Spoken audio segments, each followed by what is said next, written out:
Phone tapping కేసులో నేడు ఆంధ్రజ్యోతి ఎండి వాంగ్మూలమట. SIT ఆఫీసులో ఉదయం 11 గంటలకు హాజరు కాబోతున్నాడట. చేవెళ్ల ఎంపీ కొండా విశ్వేశ్వరరెడ్డికి కూడా పిలుపు. అక్రమ ఫోన్ ట్యాపింగ్లో బాధితులు ఎందరో. ఎస్ఐబి సిడిఆర్లో 615 ఫోన్ నెంబర్లు ఉన్నాయట. సిడిఆర్ ఆధారంగా వాంగ్మూలాల నమోదు, పక్కాగా సాక్ష్యాధారాలు సేకరించడానికి సిట్ ప్రయత్నం చేస్తున్నదట. వెలుగులో ఇవాళ ఒక పెద్ద కథనం రాసినారు చూడండి. ఫోన్ ట్యాపింగ్ ప్రకంపనలు. సొంత పార్టీ, అపోజిషన్ పార్టీ, మీడియా, సినీ, ఫార్మా ఇండస్ట్రీ ఎవరిని వదలలే. ఒక 4 రంగాలు, పెద్ద పెద్ద రంగాల పేర్లు రాసిన. ఈ రంగం ఆ రంగం అని కాదు, వాడు ఏడ పని చేస్తుండు, ఏం చేస్తున్నా అనవసరం. వాడితోని అవసరం ఉందా, ఫోన్ ట్యాప్ చేయి. వాడు నీకేమైనా వ్యతిరేకంగా పనిచేస్తున్నా, ఫోన్ ట్యాప్ చేయి. వాడి దగ్గర పైసలు ఉన్నాయా, ఫోన్ ట్యాప్ చేయి. హీరోలు, హీరోయిన్లు, ఇంట్లో వాళ్ళు, ఇంట్లో భార్యలు, ఎవడు లేదు, ఇక ఈడు లేదు, ఆడు లేదు, మనం లేదు. ఎవడి ఫోన్ ట్యాప్ చేయాలనిపిస్తే వాళ్ళ ఫోన్ ట్యాప్ చేయి. ఒక రకంగా చెప్పాలంటే ఇది ఇప్పుడు పని లేక టైంపాస్. ఇప్పుడు కేటీఆర్ ఏం పని దొరకలేదురా, ఏం చేయాలని చుట్టూలని అడిగారు అనుకో, ఫలానా వాడు ఇంటలేడుగా ఫోన్ ట్యాప్ చేసి నాకు ఇంపి. అట్లా కూడా ఫోన్లు ట్యాప్ చేసి ఇన్న బ్యాచ్ ఇది. అంత దారుణం. ఎవరెవరు ఫోన్ ట్యాప్ చేసిరట. ఇప్పుడు ఆంధ్రజ్యోతి ఎండి 11 గంటలకు వస్తున్నాడట. నిన్న మనం చెప్పినాం కదా, కొండా విశ్వేశ్వరరెడ్డి కూడా 25వ తారీఖు నోటీస్ వచ్చింది. పొంగులేటి శ్రీనివాసరెడ్డి కూడా సిట్ నుంచి కాల్ వచ్చింది. కొండా విశ్వేశ్వరరెడ్డి కూడా ఇవాళ అటెండ్ కాబోతున్నారు.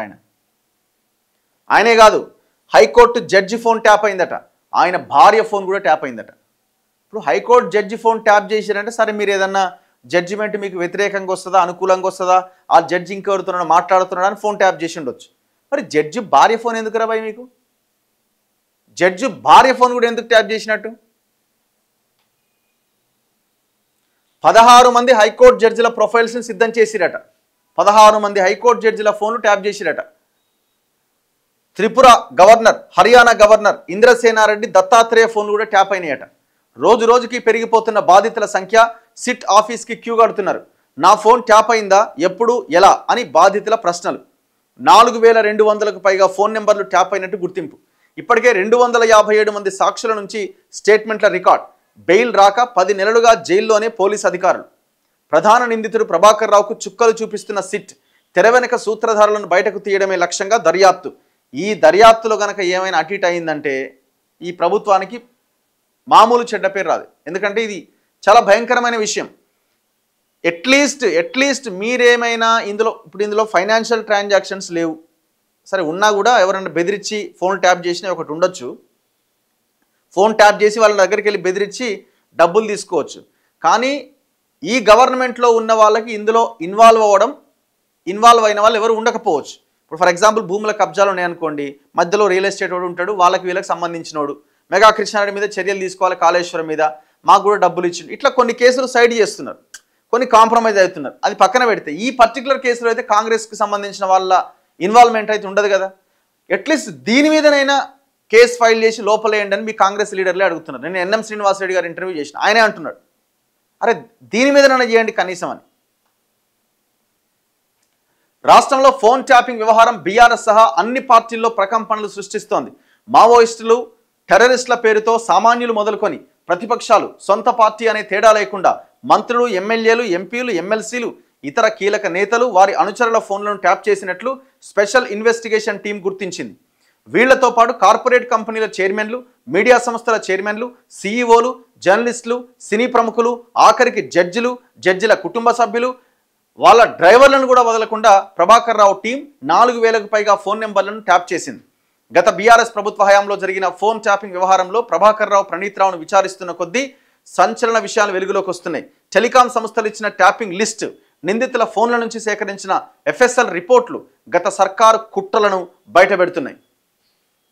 అసలు ఎట్లా వీళ్ళని ఏమనాలి? వీళ్ళని వీళ్ళు పెద్ద ఇప్పుడు హరీష్ రావు, కేటీఆర్, కవిత, కేసీఆర్ ఒక్కడు మాట్లాడే ట్యాపింగ్ మీద మిమ్మల్ని డైరెక్ట్గా ఒక ఇన్వెస్టిగేటివ్ ఏజెన్సీ వేలెత్తి మిమ్మల్ని చూపిస్తున్నప్పుడు మీరు ఎందుకు మాట్లాడతలేరు దీని మీద?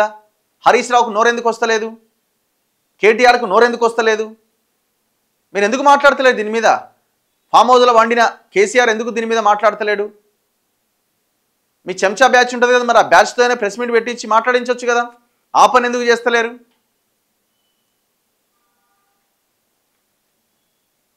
ఎన్నికల టైంలో నా ఫోన్ ట్యాప్ చేశారు, కేసీఆర్, కేటీఆర్పై క్రిమినల్ కేసులు పెట్టాలి. మంత్రి వివేక్ పటాన్చెరులో నా ఫ్యాక్టరీని మూసేయించినా నేను లొంగలే. తమను ఎవరూ ఏమీ చేయలేరనే అహంకారంతోనే ఫోన్లు ట్యాప్ చేయించారు. కానీ ప్రజలంతా ఏకమై వాళ్ళను గద్దదించారు. మంత్రి వివేక్ V6 వెలుగు మీద కూడా నిఘా పెట్టిరట. CEO చీఫ్ ఎడిటర్ అంకం రవితో పాటు సీనియర్ ఉద్యోగుల ఫోన్లు కూడా ట్యాప్ చేసిరట. ఎందుకంటే ఆనాడు వీళ్ళు కేసీఆర్కి వ్యతిరేక పోరాటం చేసిరు, ప్రభుత్వానికి వ్యతిరేకం కాబట్టి వాళ్ళ ఫోన్లు ట్యాప్ చేశారు. సాక్ష్యం చెప్పేందుకు రావాలని CEOకు సిట్ నోటీసులు ఇచ్చిందట. ఆంధ్రజ్యోతి MDతో పాటు V6 వెలుగు CEO అంకం రవికి కూడా నోటీస్ వచ్చిందట. ఆయన కూడా అటెండ్ కాబోతున్నారు. మరి ఇవాళ రేపా తెలియదు.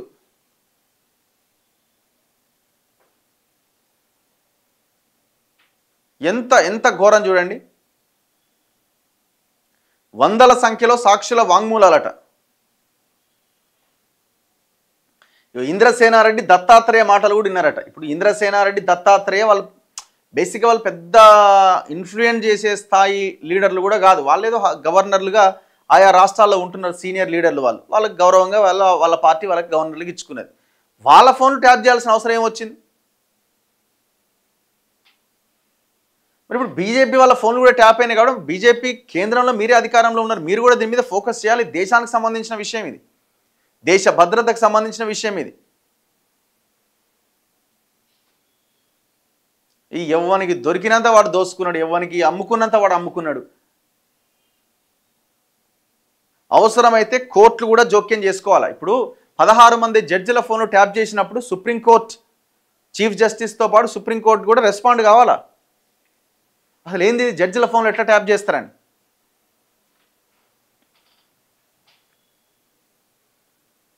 ఇగో బీఆర్ఎస్ ప్రభుత్వానికి వ్యతిరేకంగా హైకోర్టులో దాఖలైన కేసులను కూడా ప్రభాకర్ రావు టీం మానిటరింగ్ చేసింది. ఒక మహిళా జడ్జితో సహా 16 మంది హైకోర్టు జడ్జిలతో కూడిన ప్రొఫైల్స్ను సిద్ధం చేసుకున్నది. ప్రొఫైల్స్ మాత్రమే క్రియేట్ చేశారా లేదంటే వారి ఫోన్ నెంబర్లు కూడా ట్యాప్ చేశారా అనే కోణంలో దర్యాప్తు చేస్తున్నారు. ఇందులో ఒక జడ్జి, ఆయన భార్య ఫోన్ నెంబర్ను ప్రణీత్ రావు టీం ట్యాప్ చేసినట్టుగా ఇప్పటికే బయటపడ్డది. వీరిద్దరి ఫోన్ నెంబర్లు ట్యాప్ చేయడానికి గల కారణాలపై ఇన్వెస్టిగేషన్ అధికారులు ఆరా తీస్తున్నారు. పబ్లిక్ డొమైన్ నుంచి జడ్జిల డేటా సేకరించినట్టుగా గుర్తించారు. ఈ కేసులో 3వ నిందితుడు SIB పొలిటికల్ వింగ్ చీఫ్గా వ్యవహరించిన మాజీ అడిషనల్ SP భుజంగరావు లీడర్లు, ప్రముఖుల డేటా రూపొందించేవాడు. ఈ క్రమంలో హైకోర్టు జడ్జిల వివరాలను ఆన్లైన్లో సేకరించినట్టుగా అనుమానిస్తున్నారు. వీడు మొత్తం దందాలు, రియల్ ఎస్టేట్ వ్యాపారం ఈ భుజంగరావు అంటోంది.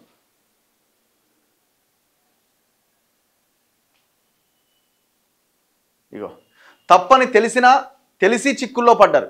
తాము చేస్తున్నది తప్పని తెలిసి కూడా ప్రభాకర్ రావు, ప్రణీత్ రావు ఫోన్ ట్యాపింగ్కు పాల్పడ్డారు. వ్యక్తిగత అవసరాల కోసం అందించిన ఫోన్ నెంబర్లు ట్యాప్ చేశారు. బ్లాక్మెయిల్, బెదిరింపులతో సెటిల్మెంట్లు చేశారు. బీఆర్ఎస్ ప్రభుత్వమే మళ్ళీ అధికారంలోకి వస్తుందన్న ధీమాతో అక్రమాలకు పాల్పడ్డారు. ఆధారాలు మాయం చేసేందుకు 30 ఏళ్లుగా భద్రపరిచిన SIB సీక్రెట్ డేటాను ధ్వంసం చేశారు. కానీ ప్రస్తుతం సిట్ దర్యాప్తులో తప్పించుకోలేకపోతున్నారు. SIB చీఫ్గా ఉన్న ప్రభాకర్ రావు, ప్రైవేటు వ్యక్తి శ్రవణ్ రావు సిట్కు చిక్కకుండా అమెరికాలో తలదాచుకున్న వారిని కలుగులోంచి ఎలుకలను లాగినట్టుగా అమెరికా నుంచి రప్పించి మరీ చట్టం ముందు సిట్ అధికారులు నిలబెట్టారు. ప్రస్తుతం వీరిద్దరూ సుప్రీంకోర్టును ఆశ్రయించినా సిట్ విచారణను ఎదుర్కోక తప్పడం లేదు. ఇప్పుడు కోర్టు కూడా ఏమన్నది, నువ్వు ఆ నుంచి రావడానికి ఒక వెసులుబాటును కల్పించింది అంతే. అది కూడా ఆగస్టు 5వ తేదీ వరకే. ఇప్పుడు ఈ మొత్తం డేటాను తీసుకుపోయి సుప్రీంకోర్టు ముందుకు పెడితే మరి సుప్రీంకోర్టు కూడా ఇంకా ఈయనకు సంబంధించిన నాట్ టు అరెస్ట్ ఆర్డర్ని ఎక్స్టెండ్ చేస్తుందా? అదైతే నేను అనుకుంటున్నాను. ఎందుకంటే ఇలా జడ్జిల ఫోన్లు కూడా ట్యాప్ అయినాయి.